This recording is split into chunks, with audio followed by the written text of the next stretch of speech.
Hello, good to see you all again. Gonna do something a little bit different tonight and watch this video that's been going around of Epstein and Bannon. We've been waiting on this one for a long time because he's been hiding it basically.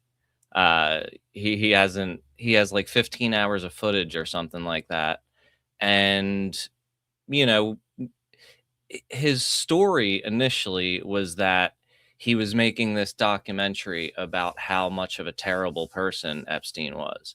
And then it started to come out that actually he was trying to rehabilitate his reputation. And in the pieces of this that I watched, it's very obvious that he's being media trained. Hello to everybody in the chat. Welcome. Yeah, it's very obvious he's being media trained, and also just he's a crazy person for sure. It, yeah, so it's definitely quite interesting. But I think that it's gonna be pretty bad for Steve Bannon because now like there's nothing he can really say. And he is really, really kissing his ass throughout the whole thing. It's really crazy. Um, so let's take a look at it. I'm gonna put it on like maybe 1.5 speed or something like that. Because you know, but if it's too fast for any of y'all, let me know and I will slow it down to like a more normal speed. But, with these two people, But I think that this is the first time that I think he has spoken publicly on an interview. I think that's why it's kind of interesting. And I think that there are some things that I noticed throughout the deal where like he's making all of these excuses for the things that rich people do and how the everybody got screwed over in the 2008 financial crisis. He was like, they had no choice because they would be accused of discrimination if they didn't send subprime mortgages and then bundle them into derivatives. Like, even if it was true about them needing to serve certain populations, the derivatives part, it's not like that it was held, their hand was held for that. So let's see. Walk me through the Santa Fe Institute. What And yeah, definitely let me know if it's too fast for anybody. was it about the time at the math? And this was in the late 90s. So they're not going to hear me on this part, right? We're going to go both ways? It will not be on the video, but we do have it recorded. Fine. Remember, when you're answering on these questions, I'm not in the shot, and they're never going to hear my voice. So a little bit, you got to repeat in your answer, you got to repeat what my question was. Oh, right. Okay. Santa Fe. So he's setting them up. Good to see y'all too. He's setting them up and explaining him exactly how it'll work. And basically giving him media training, telling him that when you answer me, my voice is not going to be in the final video. It's just going to be certain clips of certain important things you say. So why, when you're at the top of your game on Wall Street, do you decide to finance, which was at the time, or endow, or become the donor or sponsor, however you want to say it, for what was considered the most cutting edge group of mathematicians in the world? Action. So Santa Fe Institute in the late 80s, early 90s, I was interested, I was on the board of Rockefeller. So that starts, Rockefeller University, formed by John D. Rockefeller to sort of give back to the community. It's east side of Manhattan, except it was old. It was sort of old fashioned. They were talking about medicine, and medicine by itself was again subject. He really glosses over the importance of the Rockefeller thing. Like, how do you get involved in that? You know what I mean? Like, how do you just start off work? How does your resume start with Rockefeller? That's odd. Right to the ideas of science. They were trying to use science to find cures for disease. And I said, no, we need to do something different. We need to start interdisciplinary work. How did a schmuck like you get on the board of Rockefeller? What year was that? I don't remember. Like, I think 89 There he actually asked the question. I didn't catch that last time. and 91. So that's one of the most prestigious research places in the world, correct? Yes. Okay, how did a guy like you get on the board of a blue blood, internationally known, hard research, Nobel Prize winners all over the place? How do they pick a guy like you, a trader from, or basically some guy from Bear Stearns? Good question. So I was asked to be on the board of Rockefeller, and I think I was on the board of Rockefeller. There was a money manager who said Rockefeller needs someone with financial expertise because the university is growing and there's lots of new things. You have to, again, we go back to the original discussion the last time. See, now I believe is when he starts with the word salad, because he is avoiding the question, I think, because that's a very important question that he's really, really like not trying to answer. And up until the mid 80s or sort of early mid 70s, the most important thing was your name. If you were Rockefeller, you already were considered to be brilliant. If you were head of General Motors, it was your reputation. It was who you knew, who your family was, what was your character. And then in the mid 70s, so basically, if you remember, you probably had a calculator. It was very advanced in those days to have a Texas Instrument calculator, where it could, by putting in the numbers, it would multiply for you to do square roots. And that was the first, and everyone who had a calculator was already advanced on Wall Street. A simple, almost like your accountant. The most important parts of business were really now going to calculations. So it's not only mathematics, but it's things. Remember, the question that he is answering right now is how he got on the board of Rockefeller. And he's talking about the calculator and the calculations. Like, dude. That could be calculated. Reputation couldn't be calculated. I could give you, are you a 10 on a reputation scale, an 8? What does it mean to have a measurement of your reputation? We'll get to that later. But places like Rockefeller needed someone to say, look, we're entering a different world where numbers and the numbers of companies, portfolio management was going to be balanced. It was going to be statistical. Jeffrey, could you come on the board? Potentially sit on the finance committee, Nancy Kissinger and a bunch of other people. And David Rockefeller and I got along very well. He was this unbelievable human being. Respectful to everyone. He introduced his driver as his colleague. Not his driver. He would never say, this is my driver. He said, it's my colleague. And David started to explain to me world politics. So David would say, Jeffrey, money is going to be sort of the most important thing. People don't understand money. You seem to have this knack for money. I said to David, tell me about your life. What was the worst and the best part of your life? So David said, when I grew up, everyone knew I was a Rockefeller. They didn't know that my father told me he would not leave me a dime. No money. But every time we went out to eat, me and my 5 friends at school, they would leave me the bill. They would expect me to pick up the check because I was a Rockefeller. And he said, I was chairman of Chase Bank. And he said, I remember like it was yesterday, one of the headlines in Time magazine said, David, please fire yourself. So he thought that there was a world that existed that would be a combination of both politics and business and leadership. What do I mean? He formed something called the Trilateral Commission. The Trilateral Commission. This is another important point. This is one of the most prestigious international think tanks in the world. And once again, like, how did you get involved in this at like an entry level? There's some spooky stuff. People said it was the Illuminati, there's some mystery about it, people that ran the world. It was politicians, but David said most countries, the politicians get elected for 4 years or 8 years, separate from the royal families in England or in the Middle East. Someone's there for 4 years and then they're not there anymore. The most important people to have stability and consistency would be businessmen.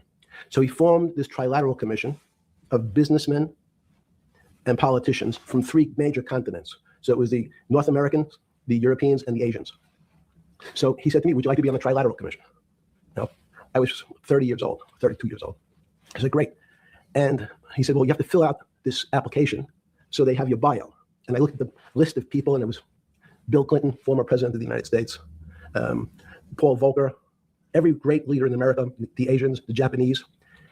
I want to do more to figure out those pathways, because, you know, a lot has been talked about his history at Dalton School and Bear Stearns and all that, but not really the Rockefeller board and the Trilateral Commission and how he got involved in that. That's definitely an interesting angle.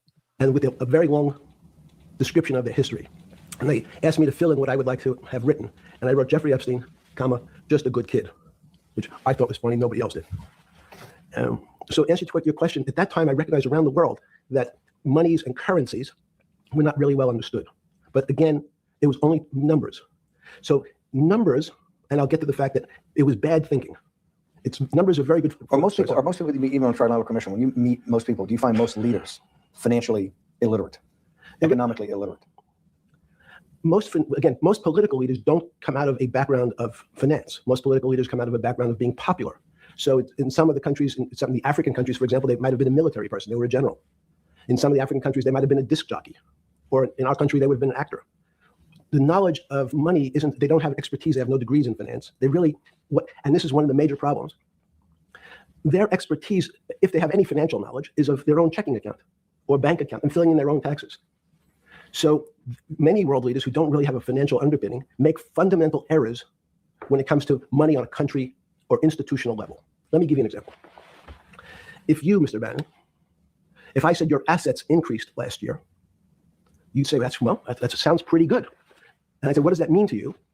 You'd say, well, I have more money. I guess I'm wealthier. I'd say, yes. And if your debt increased, would you feel wealthier or poorer?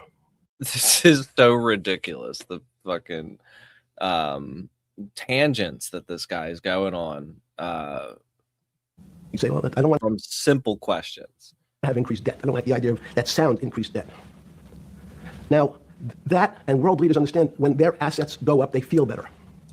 There's a good chance that he's just good at talking about math and not actually good at math. However, institutions like banks, things that people don't really understand are financial underpinnings of banks. When I say your bank, Mr. Bannon, you have the Bannon Bank, you doubled your assets. Sounds good, but what does it really mean? It means people owe you more money. You don't have any more money. What? Yeah. A bank's assets are how much it is owed by other people. That's crazy. So if the bank goes from $2 billion of assets to $10 billion, it means people owe it an additional $8 billion, but their assets have gone up. So the terminology of assets and liabilities is different for banks. It's not natural. And what most people, and you ask questions about world leaders, as many people, I think your old boss Mercer understood, there's a fundamental part of money, which is called fractionalized banking. And fractionalized banking is something that finance people understand, and the people on the street, and when I say people on the street, that's where I was when I started on Wall Street, would find it impossible to believe. Impossible. Why? Bannon Bank, I give you $1, just one single dollar. In our system of banking, I would say, okay, Steve, I gave you $1. How much can you lend out to your friends? And your natural reaction would be probably something less than $1 because I want to keep something in my pocket. The way our system works is if you as a bank are holding my $1, you can lend out an additional $8 or $9. No, it's impossible. I only have $1, Jeffrey. We have something called fractionalized reserves, which is if you have 1, you can lend out 9. That's the way our system works. And so, yeah, that's not only do world leaders not understand banking, but the man on the street, my father worked in the park department, it would be beyond his imagination that people could lend out more money than they actually had in their pocket. That's fairly well known now, I think, for the most part. It's a lot more well known than it used to be because now our country is facing serious economic problems because partly due to fractional reserve banking and the way that they can manipulate our currency. But yeah, it's like the way he's describing it. It's just like, oh, it's just the normal thing. It's just how our system works. Next question. Wait, how did this? And he has nothing more to add to that. And understanding that, when you get on something like the Trilateral Commission, you're on the board at Rockefeller, which is the most advanced research. You get brought to the Trilateral, which is the elite of the elite. How, since you're only at that time 8 years from teaching at Dalton, right? You're Dalton. 10 years teaching at Dalton. Yes. Walk us through. I mean, put us in the room. Walk me through exactly what it felt like. What it felt like being on the board at Rockefeller. You got these Nobel laureates, and you're sitting there making decisions, and you start to meet these people at Rockefeller. And you start to meet these people at the Trilateral Commission. What did it feel like? It's a great question. So what did it feel like? I'm in the business of asking. Yeah. What did it feel like meeting some of these people like Kissinger or Rockefeller? And those are two extraordinary people.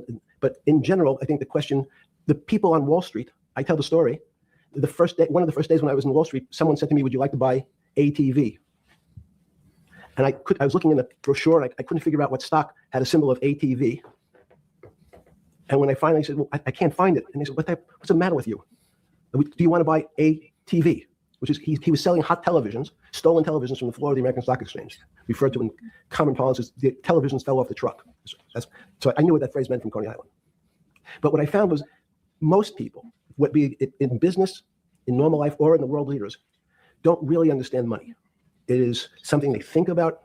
They have a sense of what it is. They certainly want more of it. But they also make statements like, we want more money, but we don't want more debt, which just shows a misunderstanding of what money at its core really is. So most people don't, they want to make it, they want to save it, but to understand it intimately is not a normal character. At the first trilateral What's this? or something? Yeah, Just give me approximate. You joined the trilateral I commission, think it might be, and we'll be able to show that we'll pull down the chart of where your name was. But just It looks like they took a quick break or something, and he's guiding them back to the question. give me roughly when it was. I think it could be 90. I don't remember. Okay. Let's say early 90s. Yes. When you got on the trilateral commission and had the first, where was the? Do you remember where the first meeting was? It was in Tokyo. In Tokyo. And what hotel? I would like to say the Hilton, but it's probably not. And it's a 3-day, 4-day. Give me some Three-day event, and walk me through the whole thing. It speeches. starts with a dinner. Just walk me through it. It was boring. You couldn't possibly think it was boring. It It's was bullshit. boring. You had to No, be stars sorry. in your eyes. No. Did you fly over privately? Yes, but it wasn't my plane. So it didn't count? No. You fly over. Yes. And And it was, who were the first, like when you first met those leaders, you had to be wowed. No. You're 10 years out of Coney Island. No, I'm not wowed by people of position. I'm wowed by people of great ideas. And I don't care if it's the bus driver. I don't care if it's the student I had who has teeth coming out. It is wild how disconnected his answers are to the questions. But these guys have to have great ideas. They're the leaders of the 3 great continents of the world: North America, Europe, and Japan. No, many of these world Like, I think there's this situation that happens when severely mentally ill people get rich.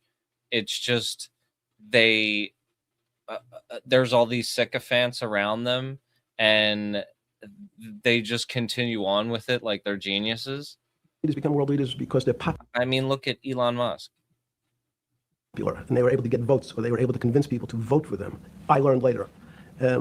Many of them were just good at what they did in terms of politics. Remember, world leaders are politicians in general. They're not scientists. They're not intellectuals. They're not. Politicians are politicians. Great thinkers. They're great politicians. At the first Trilateral Commission meeting that you remember in Tokyo in sometime in the early 90s, do you remember what were the big issues of the day that they were talking about, and what did you think about it? Yeah. In fact, it was funny because they were talking about inflation, and they were worried that what would happen. How do you control inflation? And as a mathematician, I didn't understand the concept. I don't understand the concept today. How's that possible? Well, when you talk about most things to do with money, money is meant to be local. It's U.S. dollars. Then I understand what it means. If inflation, it means my dollar today inflates, and it doesn't buy as much as it did a couple of years ago. The prices go up. It seems that everything's great, but in fact, my dollar is shrinking in value. If you, and you're the financial genius here. I'm just a lowly M&A guy. Sure. If you let me finish the thought. Go ahead. So if you're in America, you can feel inflation. Your salary's gone up, but you can't buy the same car. In fact, it starts to feel weird because the value. That's why I want to ask the question. That's my point. Sure. The people who live and breathe this, the central banks, have been haunted by the specter of inflation since the late 70s. Yes. First off, tell our audience, how did that happen? The two great financial events in the 20th century, I'm not going to get to the 21st, were He is glazing him so hard throughout this whole thing. He's like, you're a genius and shit. Like, this is so obnoxious. the great inflation in Europe after World War I, the Great Depression, the hyperinflation in Germany that led to the rise of Hitler, and then this inflation in the mid 70s. Before you go to explain inflation, why is the specter of inflation always the central thing in central bankers' minds? Because it goes back to the first concept I said, the weird concept of fractionalized reserves. The system is not well understood. And most systems, in fact, are not well understood. We don't know how our digestive system. Stop. This is impossible. This is impossible.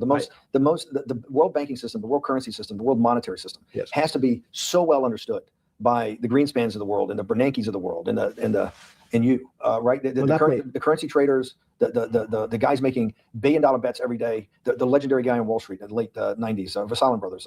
Luvinieri? The guy that wrote the money. Michael Lewis? Elias Parker. Who's that about? That great trader. Luvinieri. No, the guy that ran the desk. That eventually ran the hedge fund that went long-term capital.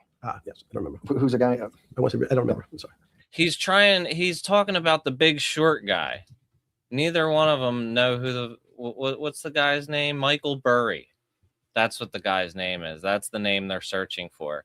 Neither one of them, as they're talking about the 2008 financial crisis, these geniuses can't remember the only guy that actually that called it and bet big on it. And they can't even remember the movie that he was in. I mean, come on now. Lunar is big, but those guys have to understand the system perfectly. No, they don't understand the system. They understand the local part of the system. So, for example, why is not only inflation, most bankers are terrified if the public understood that the bank really doesn't have their money at any one time. There's one of the things during the Depression, there were runs on the bank.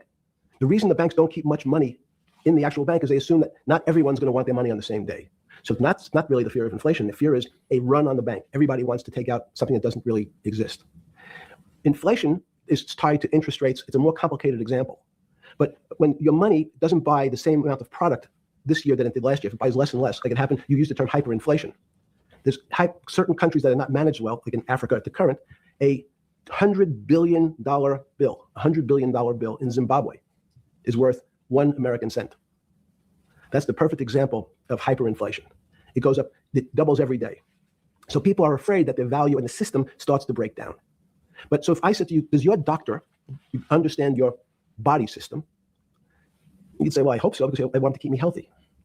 But you could have a kidney infection, you could have a heart attack, you could have a broken knee. There's lots of pieces of this system. And in fact, when you ask the question, very few doctors understand your entire body. There's a specialist for your knee, there's a specialist for your polynoidal cyst, there's a specialist for your head, and now we have specialists in different areas. So and I'm going to get to your first question about Santa Fe Institute. The world economy. Yeah, I'm going to get to the actual, I'm just going to talk about a bunch of abstract bullshit. but your question about why I bought a ranch in Santa Fe, I'm going to get to eventually. And your body are both comprised of little systems interacting with each other and making one big system. This is what's stunning for all the little guys out there, the populist movement, the little guys that haven't had a pay raise in 30 years. They think that these elites, have everything. They're the guys in the room making the decisions. They're the party of Davos guys. You're sitting there. You don't think many people today really understand the complexity and really all the moving pieces and how they interconnect with the world's financial system. No, not only don't they understand the complexity, and that goes back. Santa Fe Institute was an attempt of trying to see if there was a way to mathematize, formularize, or algorithmically understand what the term complexity means. That goes back to the original question. Complex systems are complex by definition, but there's not necessarily, it's not one level of complexity. We might say, well, our fingers are complex, the movements, the muscles of our hands. Complex systems are complex and politicians are politicians. Some of the hands, but it's not as complex as the blood system. Now I have a circulatory system. I have systems on top of systems, so that there's no one group of or person that really understands the way the body works. There's no one group that understands the way the financial systems work. You might understand U.S. bond market. Now you asked about the trade of long-term capital. That was a bond fund, very small part of this very complex system. So the goal of the Santa Fe Institute was to see, is there a way to get in, somehow understand how complex systems interact? Fast forward, Steve, to today, where Google and these other engine companies, the other tech companies, are trying to build artificial intelligence. The strangest thing that they found, one of the strangest things, is that the systems that they design, this artificial intelligence, which a lot of people have heard about, is they design a bunch of systems. They're called neural nets. The term simply taken out of brain work, neurons in the brain. Nets because they actually look like a net. They put in some inputs. The computers work, spit out an answer. Sounds normal to you, because you're thinking about that calculator you had in 1976 on your desk. When you ask the person who designed the system, how did it come to that answer? How did your neural net? Can you show me the calculations? They say, no, we don't know. We don't know how the thing we designed actually came up with that answer. That's pretty strange. He didn't ask you how AI works, man. Strange. They take the same neural nets now and they put it in front of a video game. No learning, nothing. They say to the computer, they say, sit in front of your video game and learn how to play. Let me jump on this. I'm glad you asked that question. Here we go. In with the Secretary of Treasury in the Federal Reserve, what they're going to do with Lehman, they decided they weren't going to save it. And so they prepared to put it into bankruptcy at the opening of the market in London the next day. He's asking him about the 2008 How did you hear about what was going to happen?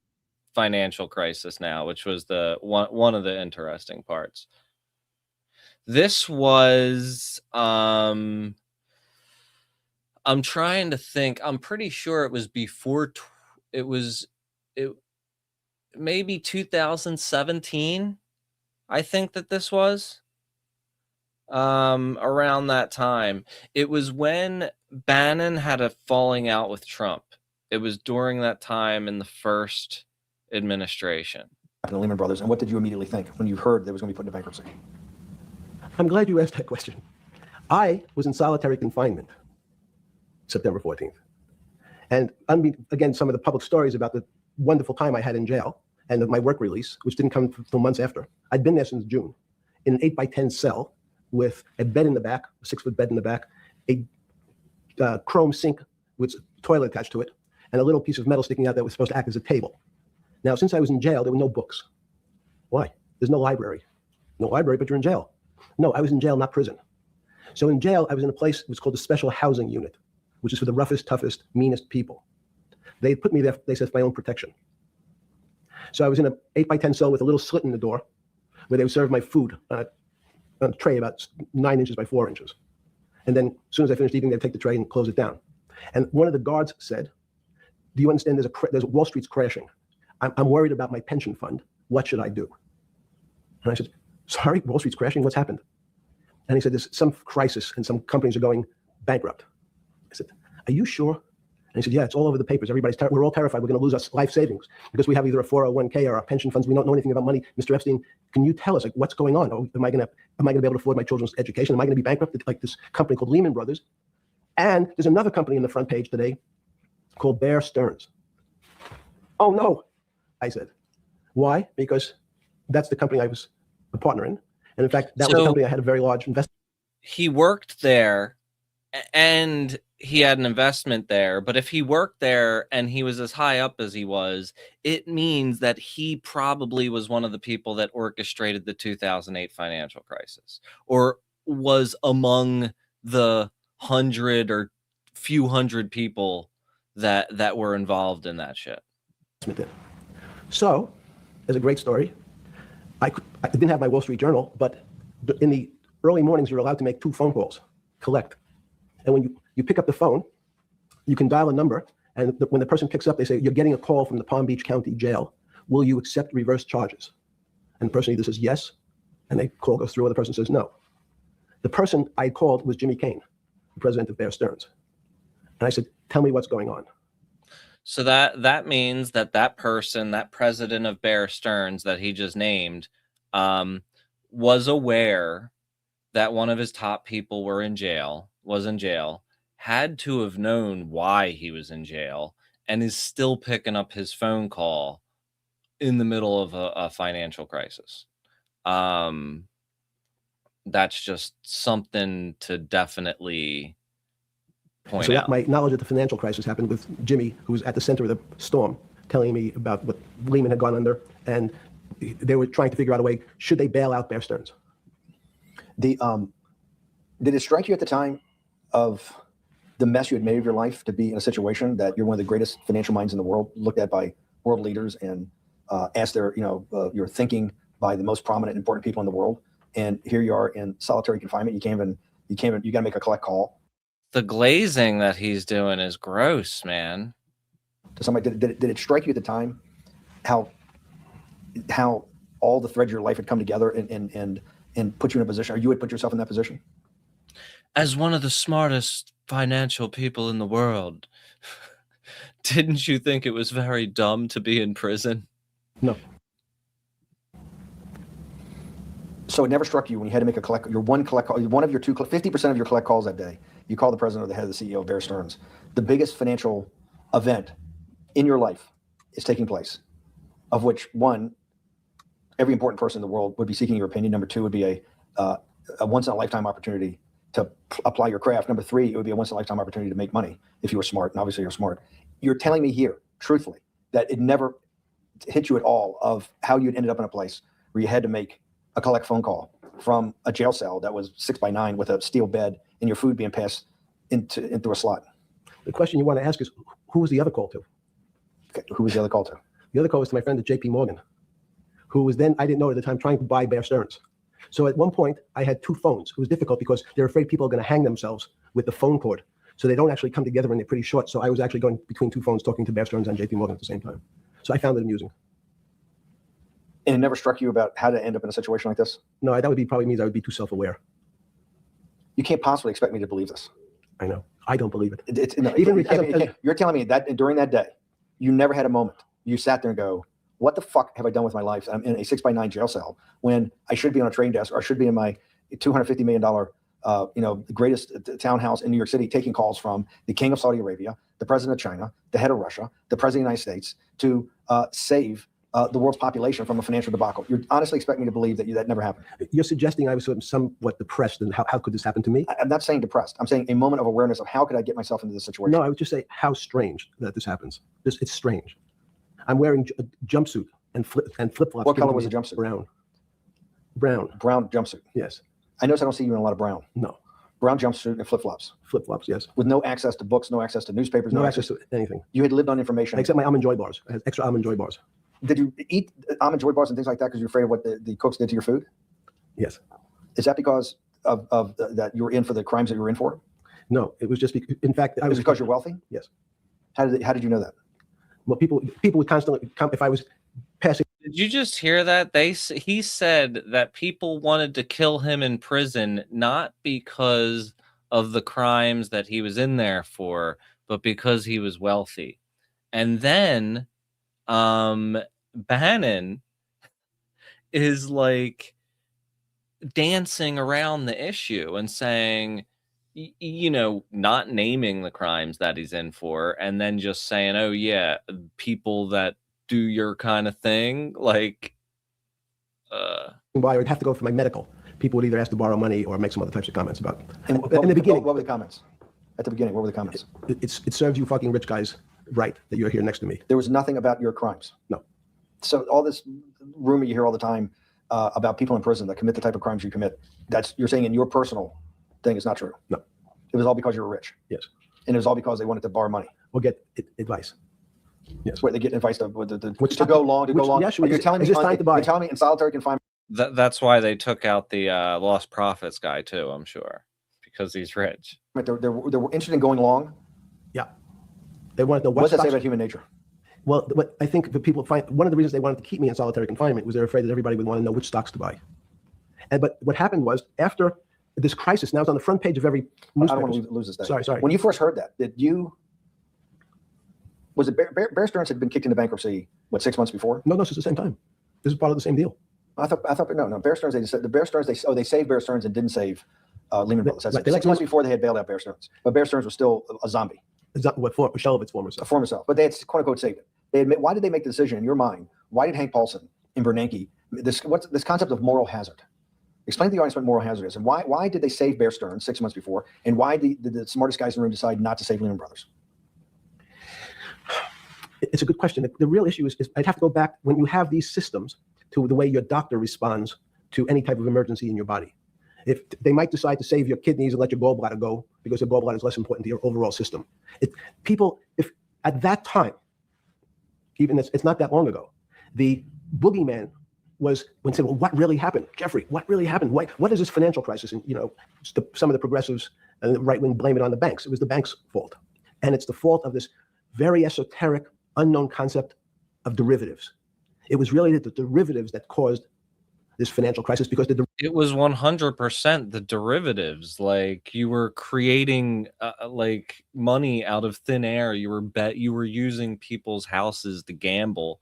Like, I mean, derivatives got somehow out of control, and like in the Mickey Mouse. And that was the way you started your road to a billionaire went right through derivatives. Yes, but derivatives were not the cause. Yeah, and he's pointing out right there that your path to a billionaire was caused by derivatives, and his defense is that, well, derivatives didn't cause the crisis, so therefore I had nothing to do with it. Derivatives were not the cause at all. It's like saying your hair was the cause of your heart attack because it was on top of your head. So what was the cause? There isn't, let me say, there's no one specific cause. These are system collapses. So many times when they have to make your death certificate, when you say, well, what did he die from? They'll say heart failure. But if you say, what was the cause of his heart failure? Well, he had low blood pressure, his sugar was high, he was diabetic, he had all these other problems. They say, no, we need a word on your death certificate. Did he die from brain damage? Did he die from heart failure? And that's the financial crisis. Many people said, well, what caused it? They wrote, like, on its death certificate, derivatives. but derivatives were not a fundamental. Derivatives are not a fundamental cause of anything. Was it Sunday or Monday? I think it was Monday morning when you made your two collect calls and you're talking to Bear Stearns on one hand and Morgan Stanley on the other. JP Morgan. JP Morgan. Did you? That was Monday morning. Did you, Jeffrey, being one of the financial geniuses in the world, did you understand what Lehman Brothers going into bankruptcy, the domino effect that by Thursday the financial system would be under such extremis that if it didn't have $1 trillion cash infusion in the United States, it might collapse? Did you know that at the time? Did you view that at the time? Yes. You did? Yeah. Why? Again, I don't want to bore you or the audience with the idea of it's a medical procedure, but you had system failures. So you'd recognize that if I said to you, I don't want to answer a question in a way that would implicate my guilt in this, extreme financial crime. What? He was on the ground and he was clutching his chest and he couldn't breathe. It was a bad situation. He could die.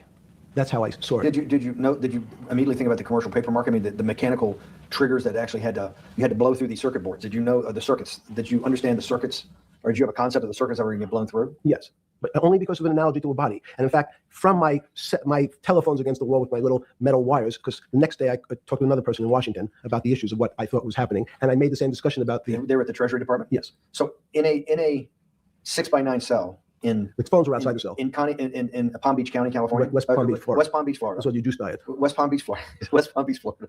West Palm Beach, Florida. You're making a call to Washington D.C. to talk to some deputy secretary of Treasury. Someone in Treasury. Right. Someone in Treasury. Right. And that does not. The night before you go to bed, it doesn't dawn on you at all. You never have a moment of self-reflection that how did I end up on this metal cot when I should be at the center of things? No, I had a telephone. So I said, I can talk. It makes no difference where I am. In fact, I'm still talking to the same person if I was at my home in Palm Beach. But I'm here in jail. Home in Palm Beach. I can dial my own phone. That's bullshit. No, but you can also make 1,000 phone calls. Here you got to make one, and he's got to take. Think how much better that was. I had to decide who was the right person to call. That was unusual for me because I would have called 20 people. And what was the advice you gave? I said, you have a sick patient, and it's very much like a sick patient in the emergency room. You can't think about it like a car. People in normal walks of life think about money and things as a machine. And unfortunately, so if your car breaks, cars are always easy to fix. My jets, my cars, if it breaks, I know it can be fixed because it simply follows the same pattern. If this part breaks, you replace the part and the thing works again. People. He repeats some of the things he said previously. I'm going to trade currencies. I don't trade every day. I think that's like Woody Allen said, you can't beat the bank. So I try to pick my spots. George Soros picked his spot when the pound collapsed. This would have been a great money-making opportunity that passed me by when I was in jail, but that's not how I think. In the run-up to that, in the spring of 2008, that's when Bear Stearns got in problems, I think, in the spring of 2008, and they decided to bail it out. Did the Bear Stearns guys talk to you for advice at that time in the big crisis in Bear Stearns? No, but see, again, unbeknownst to most people, and it's easy to blame people for the financial crisis, like you'd blame someone for giving your father the. He's talking like somebody who's guilty. You know what I mean? And I think that may be another part of this angle that they want to cover up is that the whole financial system almost collapsed. There was billions of dollars in bailouts. People were mad about it for years. I was one of those people. And I mean, of course, his other crimes that we do know about are terrible. And it's probably even worse than we do know that we're starting to find out in the things that are coming out now. Like it goes into even the murder territory. So, yeah. Before he had his heart attack. But what really happened, the real enemy of the finance system was Bill Clinton.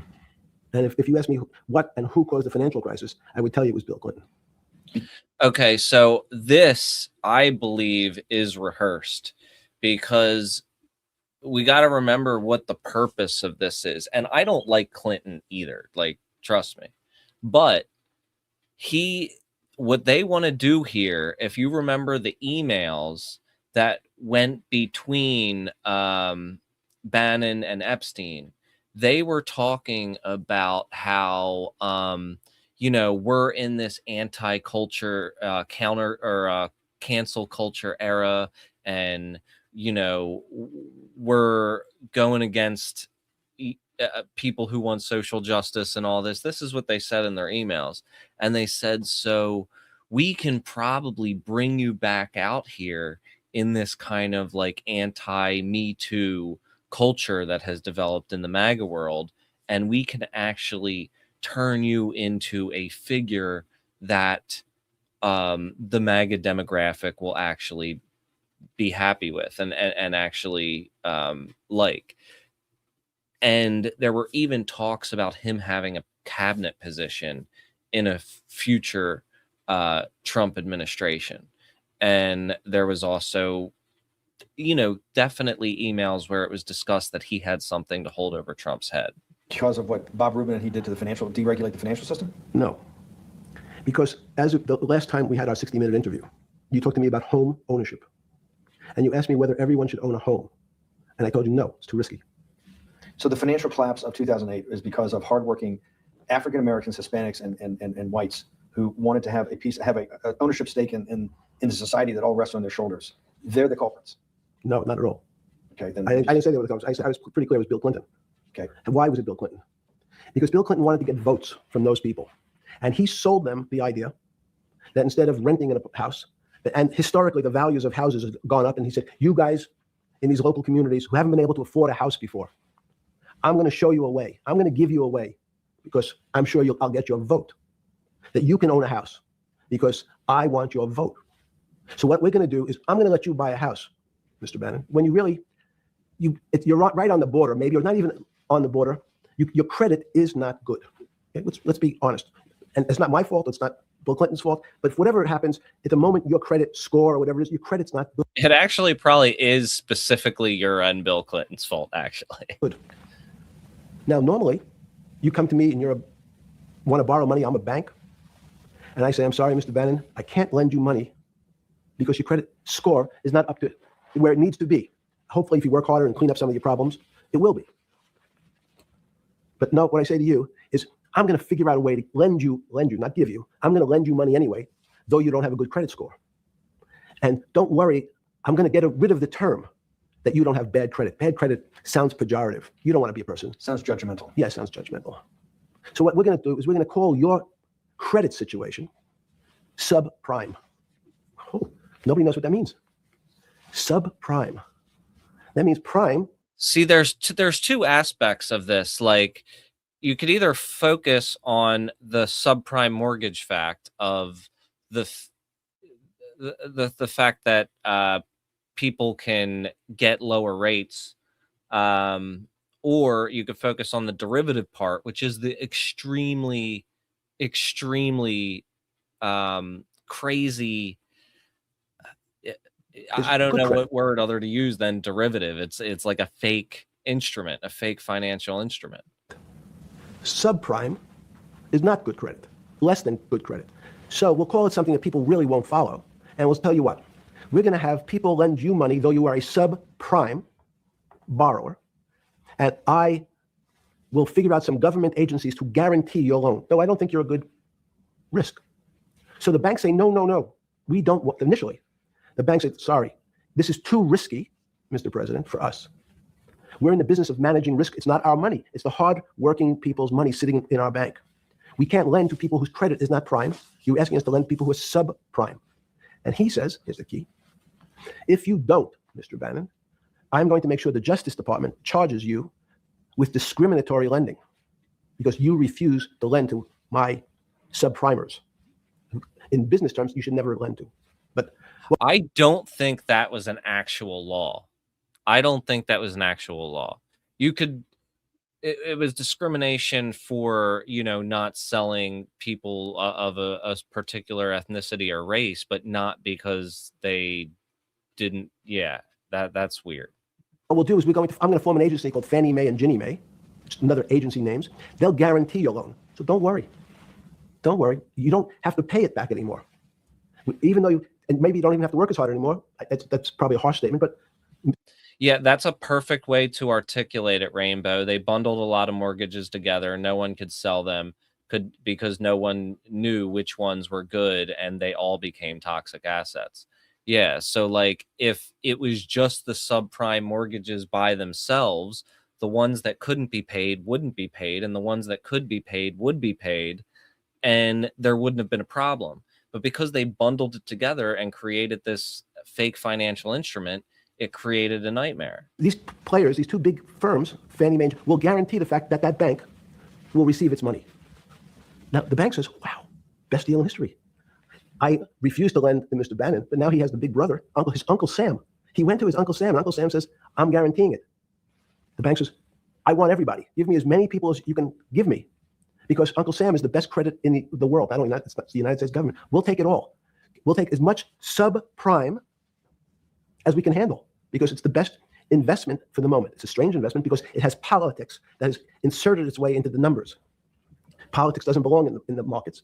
But now we're going to have, I want the votes. We'll make guarantees that you who can't get a house normally will be able to get a house from the bank. The bank says, this is the best deal in history. We will package 100, 300, 1,000 of you subprimers, and we'll sell it off to somebody else. And the whole system becomes mired in subprime mortgages. Becomes the What do you mean mired? There's just too much supply. It's a supply-demand problem. You get too much supply? No, it's a very good question. What does too much supply mean? Well, then you get the people, go back to your first question to me. Government leaders. Government leaders know if they're good, and they can do mathematics, they can balance their checkbooks. So certain people in Congress said, well, how do you value these subprime mortgages? Yeah, this The is banks say we've been valuing them the same way. We've always Let's valued go to the For wardrobe the change here. Yeah, Like they got the. Are you okay with the YouTube? great. I think we're having all kinds of changes. I'm experimenting. Yeah. When did you get a feeling? Did you ever anticipate before it happened something like 2008 could happen? No. How could that be? It's the word, I can beat it to death, is that it's very much like would I anticipate I'll have a heart attack tomorrow? Unlikely. Was 2008 a heart attack or a stroke? Debilitating. It's a better, it was both. Why was it both? Because in fact, as I said, the blood was getting dried up in the system, and the head, which is sort of the central bank, wasn't working. It does get a little bit better towards the end because things start to get a little bit more contentious. So to some extent, it was a combination. It was just a crisis. Did you see that building up over time? It's always been lurking in the background. I mean, if you have an older parent, would you say it's possible? Did you anticipate him having a heart attack today? No, you hope things are going to go better and maybe they'll fix it up. The system was getting too complex, and it wasn't based on derivatives, because what people keep forgetting, and as I was just explaining, Wall Street, and in many professions, including Wall Street makes it sound complicated. They don't want The central bankers, the commercial bankers, the heads of the investment banks, the heads of all the trading desks, the top economists, and I'll throw in the business school lectures at Stanford. Of all the top 200, 250, you can't name at the top of your head the guys are at least at your level. You have to understand it somewhat. No, sorry. We all don't understand it. No one understands it. It's a miracle. It's that was like 5 minutes of him talking about like how nobody understands finance. So I just had to. Part of the problem.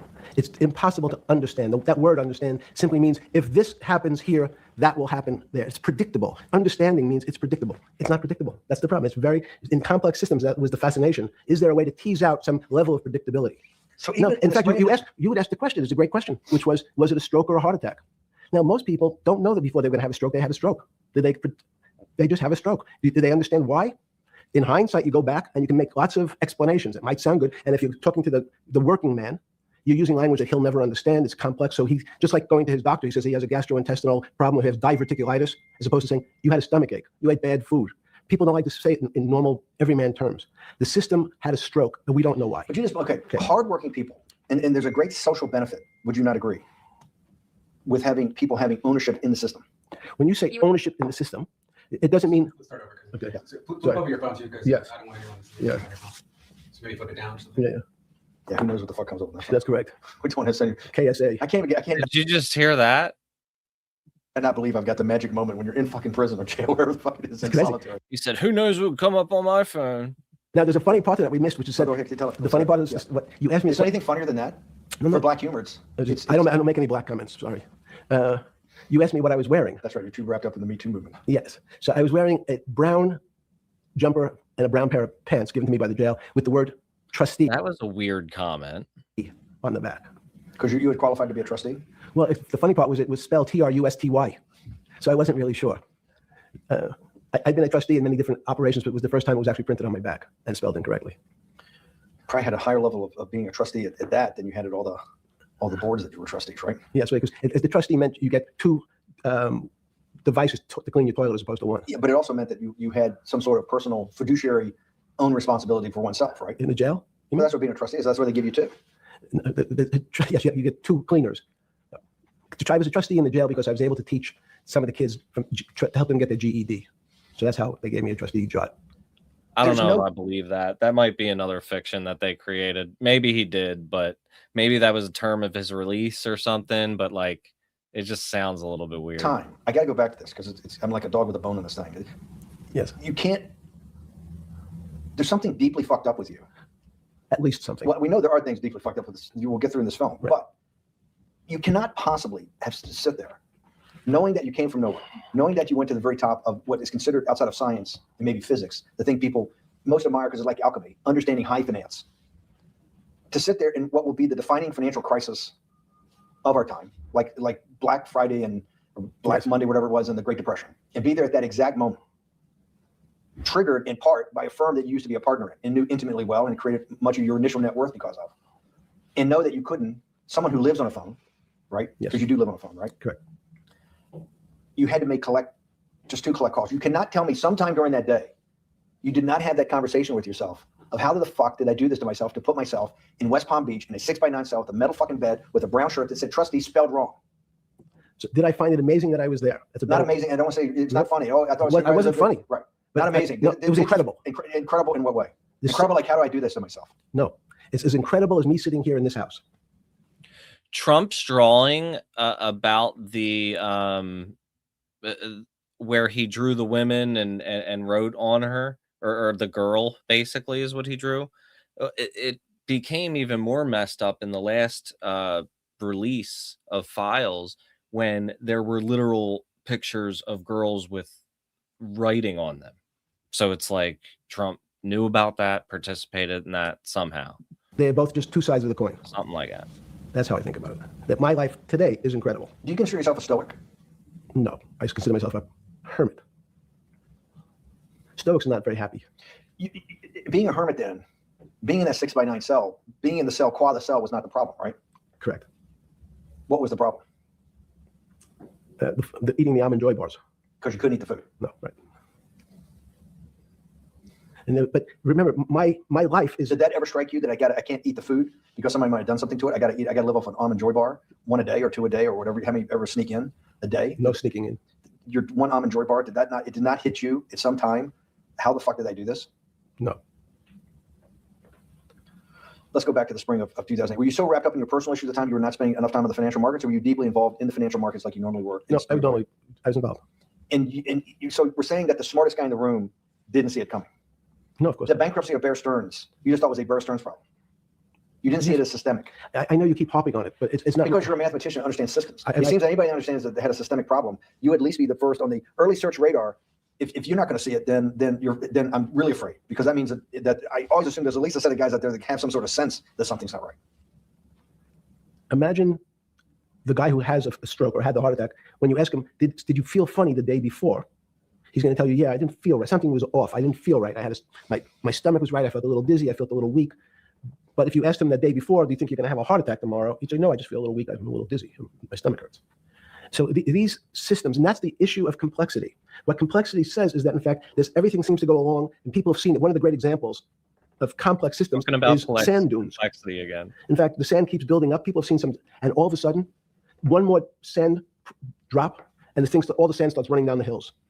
That's the way I see the financial Well, markets. you funded Santa Fe in the early 90s or late 80s. I believe it was early 90s. I can get back to you. But early 90s, Santa Fe was funded for the study of complexity theory. So let's back up. So why did I buy a ranch in New Mexico in 1993? So that gives you some sense. I would have funded it in 1990. Los Alamos, which was the high energy lab up in New Mexico, was losing all its scientists. And Los Alamos, it was where Oppenheimer and where a lot of the nuclear weapons were, the bomb. That's where the Manhattan Project. Manhattan Project was Yes. Los Alamos, and you bought your property out in New Mexico to be near that? Yes, because the scientists were they cut the funding for high energy physics. But the people who worked in Los Alamos would still be in the Santa Fe area. They cut that because this was the Cold War dividend, right? I don't remember exactly why. It was because, again, people thought that physics and high energy physics really wasn't that important. Because that was about nuclear weapons. No, it was because they decided it was maybe not right. This was the same time that Murray Gell-Mann came up with the term quark, Q-U-A-R-K. He picked it out of an old poem, the word quark, but it was mysterious. So they were starting to understand in the 90s that in our world of the physics world, there was things that were just unexplainable. They called it strange things. You gave it a name. You gave it some characteristics. You called it had charm. It was one of the terms. It had a charm. It had a flavor. It had a color. But no one, Mr. Bannon, understood what it was. Just like the financial system. And you wanted to investigate that. I wanted to see if we could build tools so others smarter than me could help investigate it. And that was the beginning of your concept of the Santa Fe Institute. Yes. And Santa Fe Institute was founded to do study in this type of. Can these areas of strange things be described by some form of mathematics? So that's what I'm trying to get at. The foundational thought, the organizing principle of Santa Fe in the high physics lab at Los Alamos, which had created been the headquarters of Manhattan and the Trinity Project, right? The bomb. Yes. So you're talking about the elite, the high priest Of physics. of physics. Yes, sir. Which high priest of physics, some subset of that is also mathematics. Isn't it? Yes, they're both similar. Project out. One of the tools you want to do is to make sure that in this complex system, the finance system, I'm doing a lot of this for philanthropy and a lot for the good of mankind, but also to be able to understand this complex system, the most complex outside of maybe our body of the financial world. Yes. Did they create tools, or were you smarter in than the mid-aughts, 15 years later, than you had been then because of work that was done at Santa Fe? No, it was great. But in fact, most of my philanthropy in the area of can you describe things that appear to be unexplainable by mathematics, and can you fund people who have new ideas?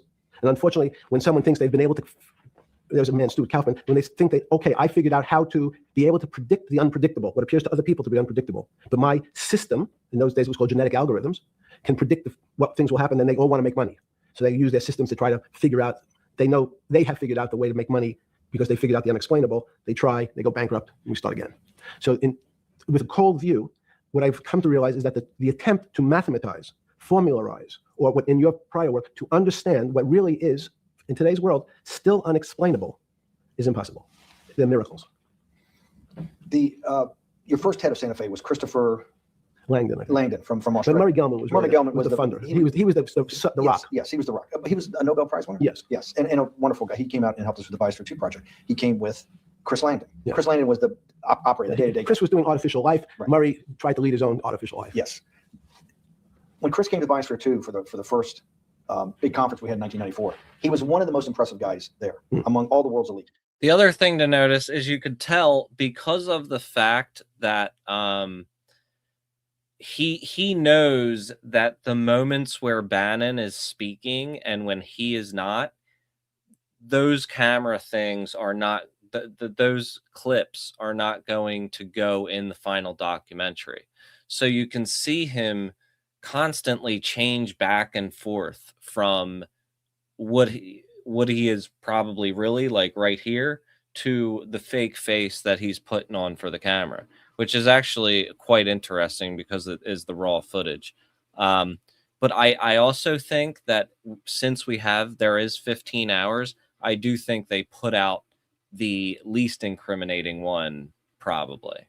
At least incriminating for Bannon anyway. Kew Gardens, the Lawrence Livermore lab, the labs at Sandia, all the major universities, Lamont Doherty, all the big Earth observatories, Woods Hole.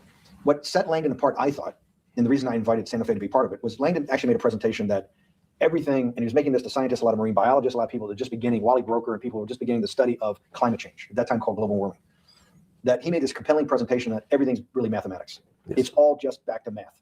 And you have to, all these experiments you do, one of the reasons they're not considered by the high priest in physics as being real experiments is that they don't have a mathematical basis to it, and everything has a mathematical basis to it. Langdon seemed like a radical visionary. What happened to that concept? You go back 350 years. So you have Isaac Newton, you have Leibniz.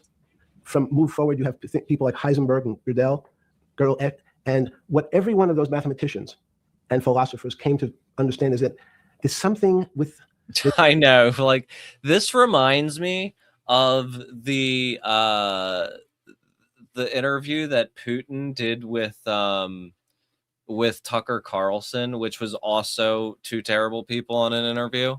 But he would ask him a question about like something recent with Ukraine, and he would be like, well, let's talk about 300 years ago. Numbers can describe certain things, approximate certain things. But in fact, trying to put measurements and numbers on other things that are really unexplainable is folly. So 300 years ago, they said that unexplainable realm was God. And people who attempted, in fact, to explain the unexplainable, who said, yes, I understand the unexplainable, were charlatans. They were the occults. They were the astrologers. They were the con men. Alchemists. Yes. Well, no, alchemists was, in fact, they believed that there was a way to transmute one metal into another. In fact, they always wanted to see if they can create gold. There's no reason, if you think about it, they recognize that one metal is different than another metal because it has some additional pieces to it. It has additional neutrons or protons or electrons. People can be right while still being evasive. You know what I mean? Like a lot of these people that are in the public eye are really good at not answering questions. Electrons. So because they thought it was a machine, they believed it was a machine, if I can take 5 protons and add 5, that gives me 10, I should be able to get gold. Move everything around inside these systems, the molecules transmute one molecule into another, and if this molecule I've transmuted it into is gold, I'm a rich man. It's back to money. But there's something strange happens. Isaac Newton says, this is really weird. If I want to push a ball on the table, I have to touch it. Maybe I have to blow on it. But I actually have to push one side of the ball or the book to move that side. I'm pushing here, and obviously this thing is what appears to us humans to be solid, so it moves as one thing. But the only way to get something to move was to touch it or put a force against it. Okay, seems to make sense. Everybody has that experience. I want to lift a glass, I lift it. If I want to push a ball, I push it. If I want to pull a ball, I pull it. But he recognized when the ball fell off the table, it went in a different direction. How's that possible? Nobody pushed the ball down. And he said, this is crazy. Why did the ball go down? I didn't push it. I just let it go. So someone's pushing the ball, because I know that I'm confident that the only thing that gets something to move is with a force that pushes. So there's a force that's pushing the ball down. In fact, he called it gravity. He measured how. There were 3 other major ones to get us to Santa Fe. Well, it's a long journey. This is the heart of what we're trying to do. Let me take a bit of a detour just a second. What if you went to high school, and the last year in your high school, you took calculus? So Isaac Newton sort of invents calculus. Well, that sounds mathematicians to torture seniors in high school before they graduate. Yes, but obviously no. Yes, the answer is yes. Certain people can never do calculus. Why is it? Why is calculus so? Why is that the dividing line between, to me, people who could handle that and can go on to do certain things, and people just hit the wall, even if they know math? It seems to me that there's that calculus is the thing that changes. It bridges. That's because it's about the theory of change and the theory of how things change. It's a great question, but in fact, what calculus does is it's somewhat philosophical. See that somebody just popped in the back? Newton I wasn't a think mathematician. He was called a geologist. This is Bannon's house, though. So, or no, from his home. I feel like this might have been Bannon's house, though, because he did say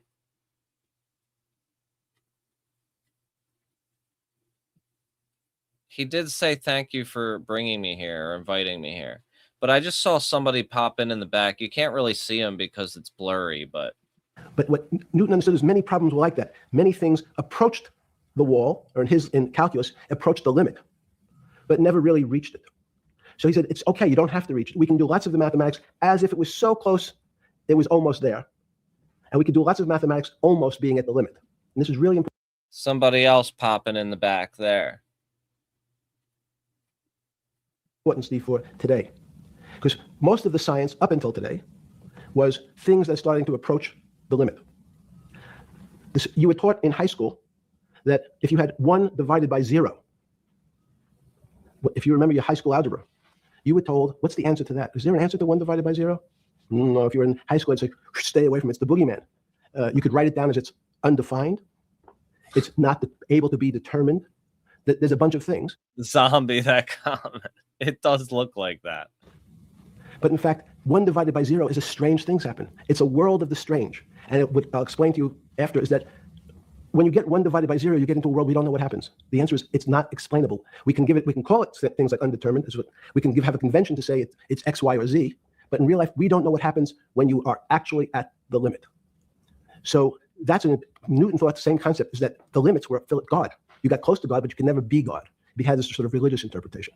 Okay, I want to go back to Newton. Why is Newton such a big dividing line in mankind's history? What is it about Newton? What is it about what he's trying to solve? What did they not know beforehand? And because we live to a degree in a Newtonian universe, although I realized later subparticle atomic physics, but at least for a while it was Newtonian. So what's the dividing line? Why is he so important? Why is he an inflection point in mankind's movement from the swamp to the stars? That's a great question.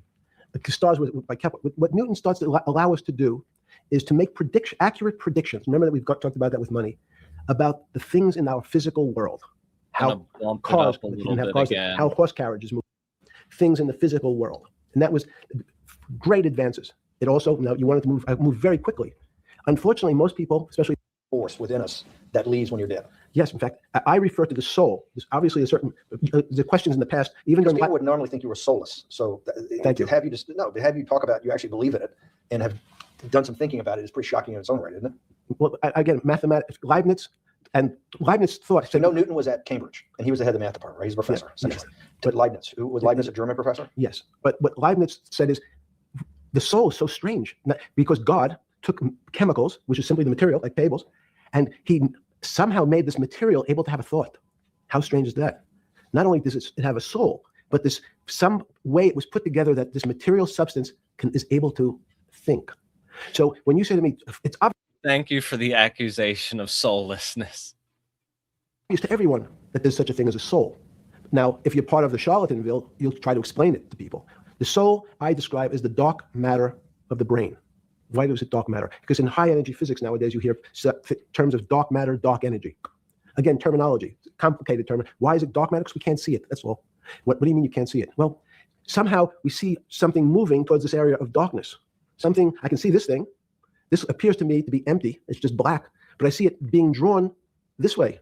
So I say, well, I know if this were matter, that would follow that equation. If this was solid, it would explain the way this particle moves.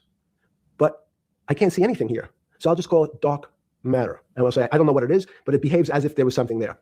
The soul is obvious to everyone that there's something different between things that are alive and things that are not alive.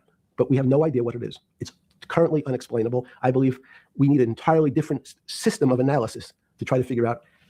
But no, with Newton, with all his chemical studies and things he worked on the spiritual side, Leibniz had just talked about the soul. Schroeder talked about what it's like. If a modern scientist or someone that you funded at MIT or Harvard or one of these things talked in those types of terms. There are certain points where Bannon pushes him, like with that soulless comment. And he also says, like, are you the devil or something at one point? I'm not sure if it's one of the things that I skipped through, but he does say, like, are you the devil? And I think what's happening there is he's pushing and testing him to kind of see how he will respond to adversarial questions in an interview. And because he's going to, if he's going to do this interview and come out, he's going to do other ones.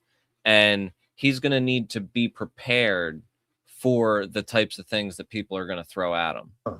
They would be considered to be a wingnut today, wouldn't they? They would not be on the path for tenure, right? Unless they were in the philosophy department. That's exactly my point. We're talking about three of the greatest mathematicians in mankind's history that have really changed mankind. Talking like this, what happened? How do we get to a situation where they could not be in the high physics? They could not be in the mathematics department or working in high energy physics. Good, it's an easy answer. Newton was a combination of mathematician or geometer then and philosopher. And as time went on, those disciplines seemed to move apart. We had philosophy. Some of the philosophers can't do math, and some of the mathematicians. And again, mathematicians often break into two categories: people that solve problems. Those are more like geometers in the old days, just problem solvers. And then there's thinkers, theoreticians. They're more like the old movement towards philosophy. But neither one of those two groups have been able to figure out why something is alive as opposed to something that's not alive. No one's been able to describe what the soul is, but we all know it exists. And I think what we need is science is a bad word. I think science only describes the things we already know about the physical world. In fact, there's an argument that the physical world that we see has been created out of our systems of mathematics. Mathematics, everyone knows mathematics describes the physical world much greater than it should, unless my view, the physical world really comes out of conscious beings that have mathematics. So they create it. This table appears to you and I to be solid. To a bat, because we have light that's bouncing off the table into our eyes, it appears solid. If instead of eyes that responded to wavelengths of visual light, our eyes responded to radio waves, the radio frequencies, it's not different, it's the same type of frequency as light with different speeds, the table's invisible. We know that our phone works in this room. So the waves are coming through the windows, the waves are coming through the walls. So the walls are invisible to that type of radiation, that type of energy. The walls I can see them because my eyes, a physical system, determines that the walls are there. You, with Murray Gell-Mann, you founded, or were the original donor, and had the idea of Santa Fe Institute. In 10 or 15 years later, that effort to study the complexity of systems mathematically. Yes. It's a total failure. Yes. A total failure. Total failure. Why is that? It's the failure of science because, in fact, if to some extent, science doesn't describe romance. I don't know why I'm attracted to somebody. I don't know. People are attracted to each other, and everyone has the same feeling. That's a weird thing for him to say.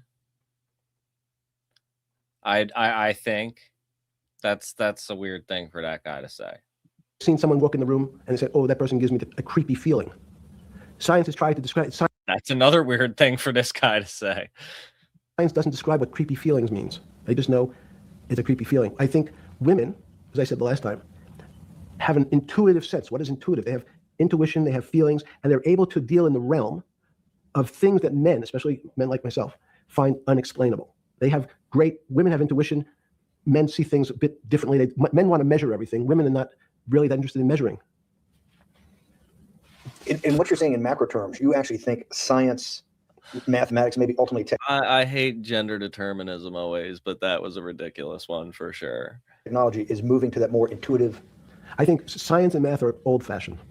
And unfortunately, people are still taught that they have to learn algebra in school and certain things in school, as opposed to learning to Is this what Larry Summers was trying to get at? Maybe he didn't say it perfectly enough, but what he was trying to get to in the Remember, Larry Summers is the creep guy who used to work for Obama in the Obama administration, and he's also was working at Harvard until his Epstein emails came out, which were horrible, and about how he was trying to like hit on his mentee and all this weird stuff. Yeah. in that system, the systems we study today, the way mathematics either taught or understood, that women just haven't gotten up to the highest realms of engineering or physics or mathematics because of that. And you're actually implying that there's a either new branch of science, or we've hit an inflection point like in Newton that's going to go in Newton took mankind in a different direction because he was able to measure. Then you had subatomic, non-Newtonian physics later. Are you saying that you think there's another developing field that's coming up that may take us, I don't know how many decades to get our hands around, but that's what's evolving out of this? Yes. Yeah. In fact, I think that mathematics, it's not the end of science. Every year someone says it's the end of, we can't discover everything. There's lots to discover with relationship to the physical world, but we know a lot already. In respect to the unexplainable world, we almost know nothing. Women, again, sense it. And instead of Larry Summers, I won't digress. Here's another nugget of wisdom. All of the things about the explainable world we know, but the unexplainable world we don't know nothing about. Too much. But Howard Gardner early on said, there's not one form of intelligence. It's not mathematical intelligence. There's emotional intelligence. There's kinesthetic intelligence. There's this argument that I reject that black people are less intelligent than white people. It's not true. We know, for example, that if I was in the forest and I had to run from the lion or figure out a way not to be eaten, and my competition is a local African, I'm the one who's getting eaten because they have the intelligence to deal with their local environment. So it's just different. It's not better. That seems a bit problematic. It's not worse, but there's many differences amongst different types of people, and the people have different intelligences, and they excel in some intelligences usually, and less so in others. Wanted to come to, because the world of high finance is a world of. It is weird because Epstein is extremely racist.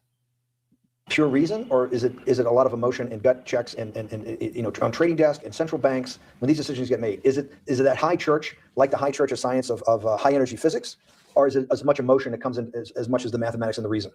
It's a great question. I think if you talk to really experienced and successful traders and you ask them how they know what's going on, they can't give you an answer. They don't know. They feel it. They can feel the way the market's moving. They can feel the way the stock's moving. And that these are not very well-defined terms. It's difficult to put in mathematics terms. How did I feel it? You could look back and make guesses what I was seeing. But great traders feel it and then act on their feelings. That's the difference. Many people feel it but are afraid because they want a mathematical justification before they take that next step. When you first got on the trading desk at Bear Stearns in the late 70s or mid 70s, were you shocked by how little actual understanding of mathematics that the traders comprehended? Yeah, well, again, we had a Texas Instrument calculator. Most stockbrokers, especially before 1975, if they were good stockbrokers, could add. That's about it. They could multiply. If you could multiply, you were already in the top 15% of stockbrokers. Stockbrokers simply meant there's a story. When I went to the first person, I had no money. And I said, how much money do you make a year?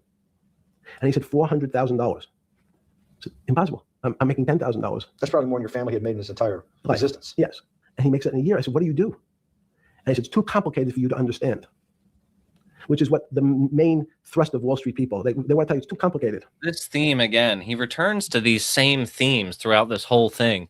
And I really, really don't, I really hope that the other 15 hours is not just the same. Because if you understood that person was simply, he had a brother-in-law, in fact, in this case, who ran the pension fund at General Motors. His brother-in-law would call him and say, buy 1,000 IBM. He'd hang up the phone, he'd write it out on a ticket and walk it to a window. That was his entire skill set. Hello, write what my brother-in-law says, walk it to a ticket window. Give me an example when you're on the trading desk in the early days of Bear Stearns of a time that you felt either complete uncertainty or you saw total panic, where something was happening that people couldn't foretell and that they were like in an airplane cockpit where it's going wrong. Walk us through that. In 1978, I think it was, across the news wires, there had been a collapse of the currency in Thailand. On the other side of the world, had no relationship to me. I wasn't sure where Thailand was. But the fact that a country's money, had all of a sudden dropped tremendously in value, affected the rest of the world's markets. And people panicked because they'd never seen that before. A very small part of a very complex system had a shock throughout the whole system. So prices on Park Avenue apartments, the bond markets, the stock markets, every started to gyrate. There's an old mathematical expression that if a butterfly wings in Mexico make the wrong turn, it spins out, and eventually, by the time it gets to Canada, it turns into a tornado. So these are part of complex systems. So yeah, Wall Street in certain parts. Santa Fe Institute was supposed to actually come up with a formula for that, for the butterfly wings. Why in 15 years did you reach the end of at least that experiment? Every attempt to, so that's why it's so exciting now, because I think certain people are starting to realize that there's so many things that are unexplainable that we have to think about them differently. Music is a great example. It's a common man's example. When you hear a certain song, it makes you feel a certain way. How does it do that? We don't know. We can't mathematize it. And even that music, Steve, nowadays we compress music. When you have a violin, it's compressed onto your iPhone. So what does compression mean? I'm taking lots of information and I'm cutting it into lots of pieces and squishing it together. And when I squish it or compress it, I have to take out lots of pieces, but I say that they're not very important pieces. It's those pieces that we take out when we compress. The other thing is when media training, they tell you to use your hands a lot. So like that's why when you see people like on the news, they're always going like this all the time. And it seems like he's definitely overdoing it. Press data, to me, are the most interesting parts of life. You just said a while ago, so part of this new search for science may go back to when people were actually talking about a soul, and you said there's no doubt in your mind that there is a soul. Describe for me what you mean by that. What do you mean by soul? What do you mean soul different than the physical analog body that we're seeing on film right now? It's difficult to describe in words. I mean, I'm not a poet. Poems get a little closer to what that really means. But even the concept of what is life becomes complicated when you deal with plants and seeds. Is a seed alive? I don't know. If certain people say, no, it's dead. When you're a banana, one of my favorite examples is the banana that's sitting on the countertop in your kitchen today. Is it alive or dead? What do you think about human life? Tell me about human life. But your banana is alive. That banana's breathing. It's on your. You say that's impossible, Jeffrey. No, it's not. Is the banana conscious? All these words. These are words. So everyone's trying to fit very complicated concepts into a very small box called conscious or alive. These don't fit in that way. So if you put your banana in a bag and put another fruit in with it, the fruit ripens faster because the banana breathes with it. We don't understand most of those things. So you asked the big question. Sorry. You talk about the life. What about human life? What about it? Tell me what do you think? What do you think human life is? It's a miracle. It's a miracle. And when I say miracle, I can't explain it, and I make no attempt to explain it at the moment. We don't know how to think about it. And anyone, again, another one of the Feynman quotes when he was talking about quantum physics. He said, anyone, Jeffrey, who says they understand quantum physics and quantum mechanics and quantum behavior, they're lying. Let's talk about it. That's post-Newtonian. Talk about what's the difference. Who founded quantum mechanics? Why is quantum mechanics taking Newtonian physics and taking it to the next level? It forms a much broader category. Let's go back to this desk. You use the thing of Newton using this desk. Why can't Newton's theory explain everything? Why did subatomic quantum mechanics or quantum physics have to come in to explain this? Well, so let's go right back to square one. Why is it called quantum physics? So quanta is a word that simply means packet, small amount. So it's quantized. So when we recognize that he goes with all the basic shit. This is where he starts getting pissed off. This table appears, another very complicated word, solid to us. It's really made up of molecules or atoms. And atoms, we've given lots of names to some of the behaviors. If you were in school, when you and I were in school in the 50s, the model was a little center thing in the middle, and an electron went around and around it. It was seen as a ball that went around and around it. And as we started to look at, say, well, let's see what this ball looks like. I want to be able to examine that little thing called an electron. We found that there was nothing there. There wasn't the thing. It was simply a cloud of energy that we can call an electron. So we already started to see mysterious things as we go into very super small quantities, quantum physics. So quantum physics started to go into the very small, and at very small distances, we see things that we can't explain. We just cannot explain. How am I doing on time? 4 minutes. Fine. And to summarize, no, sorry. Let's go back to human life. When do you think human life starts? It's not these. So you see, this is the question. You're asking me to measure something again. It's the It can't be disease. measured. You just hate making commitments. That's why I'm not married. I'm peeling this onion back a layer at a time. All your bullshit and happy target can't be measured. Can't be That's not why you're not married, bro. measured like that. Is that to say measure it's a commitment. You don't even like a commitment when you answer a question. I don't As know. they say in golf, commit to the shot. I don't know what it means to be measured. You do know what it means to be measured. You're one of the leading currency traders, hedge fund guys, or stock market financial wizards. You're in the high priesthood of high finance. You certainly know how to measure. That's why you're a billionaire. Any other answer besides that is total and complete bullshit, and you know it. I know very few things. You know things to be measured. You measure every day. You weigh and measure every day. You weigh and measure people. You weigh and measure leaders. You weigh and measure economies. You weigh and measure politics. It's a very you weigh and measure. You weigh. Hang on. Your whole life, in fact, is measuring. So what you've now done is a great thing. Is you've used the word measure, a mathematic term, in the common vernacular and abused it. So I don't even recognize what it means. It's so abusive to my field. Why? It's Let's go there. abusive. In mathematics, measure means what specifically? There's no specific. It's an approximation, or giving something a number. If Einstein We're said, not asking you to go to the ninth decimal point. you didn't say that before. No, you're not going to the ninth. I don't even. decimal If I say measure, how tall are you? You'd say in your case 6 foot. 6 feet. But is it 6 foot 1 inch? Give or take. Between 5'11" and 6 feet. But what's that? But I want. So the question is, I want an It's accurate. I got Zeno's paradox. I don't even know what it means Right. to measure you. Am I measuring the top of your hair, the top of your skull, the finer? The more, You're being rabbinical. This is like. I shave my beard off. I used to be No, rabbinical. my point is, isn't that going through the Torah where you're parsing every definition? No, so However we broadly define measure, your life literally is about measuring, is it not? it's about putting numbers on things so that I can try But that's my measuring. best. You can call it whatever you like. If that Well, makes you feel better. What do you No, know? I wanna make you relate happy. back to your scientific inquiry. No, even a number. People don't. A number is a complicated. When did thing. you come? When did you come to this inflection? When did you come to this aha moment? Was it when it was in your solitary confinement, when the biggest financial crisis in world history was going on, in your 7x9 jail cell with your metal bed and your two brushes because you were a trustee with the brown uniform on, trustee spelled wrong? Is that the moment of clarity that you had about science and Newtonian physics and everything that we can measure is really not going to be the way we go forward? It's going to be much more esoteric, emotional intelligence thing. Was that your moment of clarity? I wish it was, because it would make such a great story for this interview, but it's not. It's the fact that I lead such a privileged life to come across. So When did you? If it didn't happen then, when did it? Or did it happen before? I was going to hopefully get to the. Okay. I'm in a privileged position to have some of the world's smartest people come to my house and tell me what they think about different subjects. And I finally realized that the thing that they had most in common was there was this area, no matter how smart they were, that when I asked them the question, they said they'd have to resort to a 500 or 1,000-year-old response to that question, which was, I don't know. You know who else found that out? Socrates. That's what Socrates kept doing, right? Socrates kept asking all the experts. He would go through, question after question after question, and realize at the end they didn't really know. They really didn't basically understand what they were talking about. And one of the things that people won't enjoy, it turns out that potentially one of the bad things to teach children is how to write. This is one of the dumbest things. This is like an Andrew Tate take. Like It's impossible. like reading is dumb. Writing, reading, and arithmetic was supposed to be, everyone's supposed to be taught. But writing forces you into a very narrow channel of thinking. You have to write in a certain form, in a certain way, in a certain linear pattern. So your thinking becomes somewhat narrow. The reason I brought up writing is one of the recent discoveries of mine with respect to Socrates, Plato, and Aristotle, is they never wrote anything. They spoke, and people around who could write wrote. Socrates could think. So that was. Jesus of Nazareth was the same way, right? Never wrote anything. I thought he was a carpenter. He was a carpenter. Didn't he need like a little carpenter? I don't get that. But at least his written record. Right. One last thing. Sure. Thank you for having me to your house. Vegetable Let's go back. Let's go with vegetable juice. When did that? The beginning of that, was there any one aha moment in all these great thinkers? Did it happen before 2008? Was it after? That came up over, I know, many years, but when did you actually realize, hey, something new's got to be developed? Yeah, that's great. Is that because again, I'm privileged enough to have people around me who've given lots of philanthropic gifts to institutions of higher learning. And when I said to the impact, how do you judge the impact of your giving? And we sat down and said, no really new ideas have come out.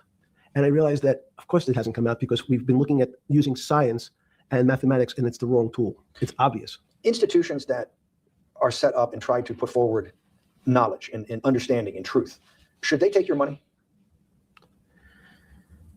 Derek Bach at Harvard said taking money for good causes is a good thing.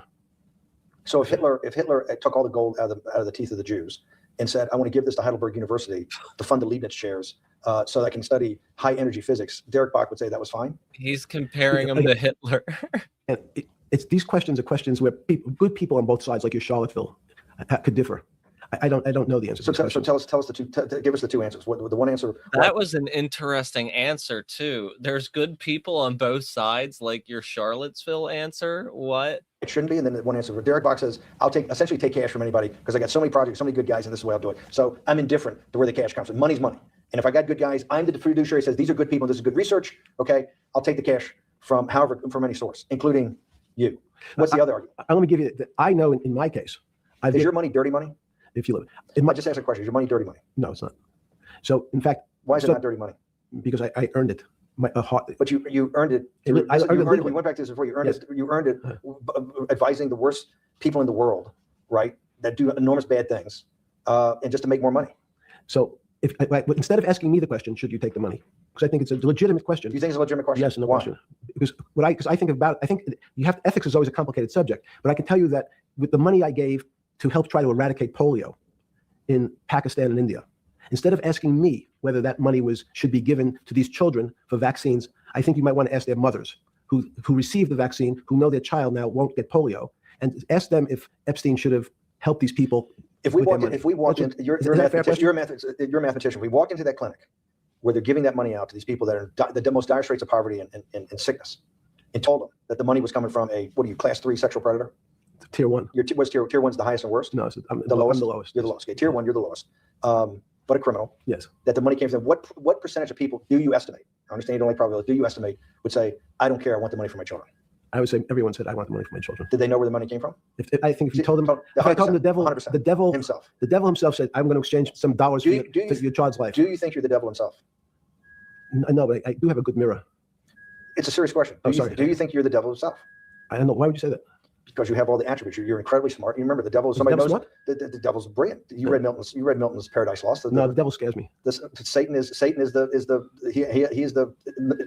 the number 1 or 2 archangel, and the reason he goes to hell and leads the rebellion is because he can't be the top guy. And his thing is, I'd rather reign in hell than serve in heaven. I saw that in a movie once called American Dharma. I don't remember who said it. Okay, you have to go. Okay, good. That was good. That was quite interesting, I think. Even though it was nauseating, I still think it was interesting to look through and examine their relationship with each other. And it was the first time that we actually got to kind of get inside of his brain, and it is a empty and dark place, it seems. He is very good at stringing words together and make it seem like, he knows what he's talking about. But if you know what you're talking about, it's like, it's a lot of, yeah, I definitely think it was good to watch. If more of them come out, I'm probably just going to stick to the highlights. But because the last like 5 minutes of that was quite interesting, just like how he was reacting to being pressed. And it was obvious the way that Steve Bannon was like testing him. That end there was obviously a test. He was not speaking because by the end of it, they were laughing with each other. And like, right after he said, "Are you the devil?" But yeah, I thought that would be good to watch. I appreciate y'all having the patience to watch it with me, because I thought, I've been curious about what those interviews have looked like for months since I found out that they existed. So, it's, but like I said, I really feel like they have only put out the least incriminating video of the whole Bannon series. Probably there is probably things that make Bannon look a lot worse on there, and